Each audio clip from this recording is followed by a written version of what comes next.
ஒரே நாளில் அடுத்தடுத்து 2 வீடுகளில் கைவரிசை காட்டிய திருடர்கள். கொள்ளையடித்ததில் பாதிக்கு பாதி பங்கு பிரித்து கொடுத்த மனைவி.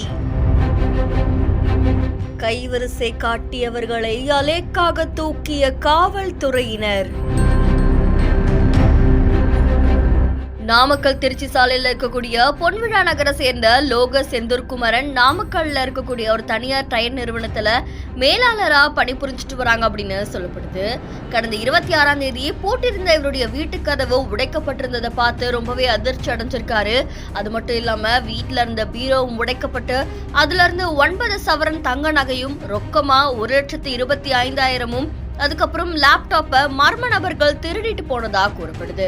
இதே மாதிரி அந்த வீட்டுக்கு எதிர் வீட்லயும் இருந்த டாக்டர் இன்பசேகரன் அப்படின்றவருடைய வீட்லயும் கொள்ளையர்கள் புகுந்து சுமார் 1,50,000 அதுக்கப்புறமா 1.5 சவரன் தங்க நகைகள் வெள்ளி பொருட்களை எடுத்துட்டு போனதா கூறப்படுது.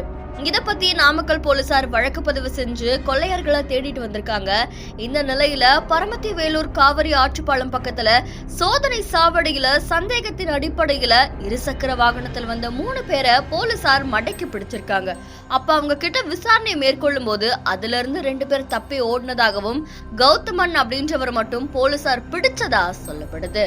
அவர்கிட்ட நடத்தின விசாரணையில திருச்சியை சேர்ந்த அவரு தொடர் கொள்ளையில ஈடுபட்டு வந்ததாகவும் நாமக்கல் திருச்சி சாலையில இருக்கக்கூடிய பொன்விழா நகர்ல திருட்டுல ஈடுபட்டதும் தெரிய வந்திருக்கு. இந்த சம்பவத்துல கௌதமனுடைய மனைவி அபிநயாவையும் போலீசார் கைது செஞ்சதா கூறப்படுது. இந்த சம்பவத்துல அபிநயா கௌதமனுக்கு உறுதுணையா இருந்ததாகவும் கொள்ளை அடிக்கிற நகைகளை அபிநயா தான் விற்றதாகவும் போலீசார் விசாரணையில தெரிய வந்ததா கூறப்படுது. இந்த திருட்டு சம்பவத்துல ஈடுபட்ட தம்பதி கிட்ட இருந்து சுமார் 70,000 ரொக்க பணத்தையும் 1.5 சவரன் தங்க சங்கிலியையும் போலீசார் பறிமுதல் செஞ்சு 2 பேரையும் நீதிமன்றத்தில் ஆஜர்படுத்தி சிறையில் அடைச்சதாகவும் கூறப்படுது. இந்த சம்பவம் அந்த பகுதியில் பெரும் பரபரப்பையும் அதிர்ச்சியையும் ஏற்படுத்தியிருக்கு.